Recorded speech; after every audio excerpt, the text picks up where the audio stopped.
तमाशा खड़ा करने की कोशिश, अनिल परब से नाता तोड़ेंगे उद्धव ठाकरे, निलंबन की मांग पर साधी चुप्पी।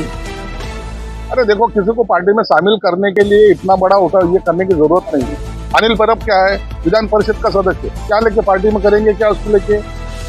लेकिन खुद की एक कद बढ़ाने के लिए ऐसी बेवकूफ जैसी बातें करते हो। और तुलना किससे करते हो? संभाजी महाराज से। संभाजी महाराज कहाँ और तुम कहाँ? एक छोटे कार्यकर्ता के तौर पे तुम काम करना चाहिए। तुम्हारे कोई नाखून निकाले है, तुम्हारे कोई आंखों में सलिया डाला है। ये सब बातें सिर्फ खुद का टीआरपी बढ़ाने के लिए ऐसे लोग कहते हैं और करते हैं। हम उसका सीरियसली लेते नहीं है। उनके ना आने से फर्क पड़ेगा, ना उनके ना आने से फर्क पड़ेगा। इसलिए इन महाशय ने ऐसे संभाजी महाराज, शिवाजी महाराज, इनसे तुलना करना गलत है। माफी मांगना ही चाहिए। अनिल परब ने माफी मांगना चाहिए। किसके साथ बराबरी कर रहे हो? हमारे राजा के साथ। इसलिए उन्होंने माफी मांगना चाहिए। शिवसेना यूबीटी नेता के बयान ने राज्य में हंगामा खड़ा कर दिया है। अनिल परब ने खुद की छत्रपति संभाजी महाराज से कर दी, जो कि अब उनके भारी पड़ने वाला है। अनिल परब के बयान पर आज विधान भवन में भाजपा ने विरोध प्रदर्शन किया और उनके निलंबन की मांग की। अब ये निलंबन की मांग सत्र के दौरान पूरे विधानसभा में छाई है। शिवसेना विधायक संजय गायकवाड़ ने कहा, अनिल परब ने जो किया है वह दुर्भाग्यपूर्ण है। खुद की तुलना छत्रपति शिवाजी महाराज जैसे महापुरुष से करना अनुचित है। इस तरह का व्यवहार केवल तमाशा खड़ा करने की कोशिश करने वाले व्यक्ति की मानसिकता को दर्शाता है। संजय शिरसाट ने साधा निशाना।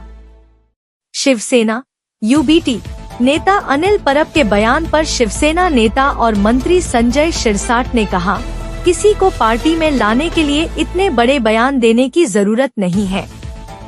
अनिल परब क्या हैं? वे विधान परिषद के सदस्य हैं। वे पार्टी में क्या लाएंगे? लेकिन खुद का कद बढ़ाने के लिए वे इस तरह की बेबुनियाद तुलना करते हैं और खुद की तुलना छत्रपति संभाजी महाराज से कर रहे हैं। संभाजी महाराज कहाँ हैं और आप कहाँ हैं? आपको एक छोटे कार्यकर्ता की तरह काम करना चाहिए, बिना किसी शोर शराबे के। उद्धव ने साधी चुप्पी। भाजपा विधायक राम कदम ने कहा, छत्रपति संभाजी महाराज से खुद की तुलना करने वाले अनिल परब के लिए उद्धव ठाकरे क्या मांग करेंगे? 24 घंटे बीत चुके हैं और उद्धव ठाकरे अभी भी इस बारे में चुप हैं। घाटकोपर गुजराती बहुल इलाका है, इसलिए वे स्वाभाविक रूप से एक दूसरे से गुजराती में बात करते हैं। बस इतना ही कहना है। हमने बार बार दोहराया है कि मुंबई और महाराष्ट्र में भाषा हमेशा मराठी ही रहेगी। अपने पार्टी कार्यकर्ता के इस तरह के बयान के बाद भी उद्धव ठाकरे का कोई जवाब नहीं आया है। इससे अब ये कयास लगाए जा रहे हैं कि महाराष्ट्र में अपनी सच्चा बचाए रखने के लिए उद्धव ठाकरे अनिल परब से रिश्ता तोड़ सकते हैं। अनिल परब का बयान। अनिल परब ने अपने बयान में कहा था कि जिस तरह छत्रपति संभाजी महाराज पर अत्याचार हुआ, उसी तरह उन पर भी पार्टी बदलने के लिए काफी दबाव डाला गया था। इतनी ही नहीं, बल्कि अलग अलग एजेंसियों ने उनके खिलाफ कार्रवाई भी की।